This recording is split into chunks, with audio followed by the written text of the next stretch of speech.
Абхаз, Армениядағы келген машиналар бойынша 15 миңдей машина екен. Бұлардың бардығы мыйзамсыз келген машиналар. Запчасымен алып келишкен. Башы бір машиненики, ортосы бір машиненики, аяғы башқа машиненики. Келген машиналардың 90% документі жоқ. Қаяқтан алып келді ал машинені? Кімден алып келді?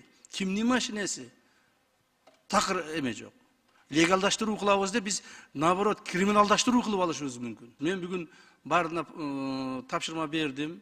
Ішкі іштер министрлігіне, таможняға, ГКМБ-ға бардығына.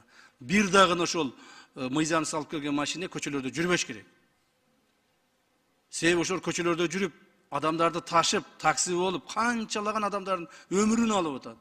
Канчалаган адамдардын ден соолугуна зыян келтирип атат. Инвалид болуп калып атат. Андан сырткары ошол 15 миң машинеси бар адамдар ар түрдүү баягы WhatsApp-тардан айтып, бири-бирине айтып, бизди укпай калат деп айтып атышат. Ай, чыгайлы, чогулайлы, митинг кыла коелу, тияк була кыла коелу.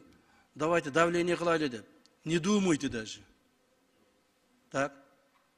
Ойлонуп көрбөгүлө дагы, ошо митинг кылабыз, тияк буяк мыйзам бузабыз деп. Өзүңөр биринчиден мыйзамды бузуп, мыйзамсыз машиналарды алып келдиңер. Эми мындан буяка дагы мыйзамды бузуп, мамлекетти мындай давление кылабыз дейсиңер. Бул туура эмес.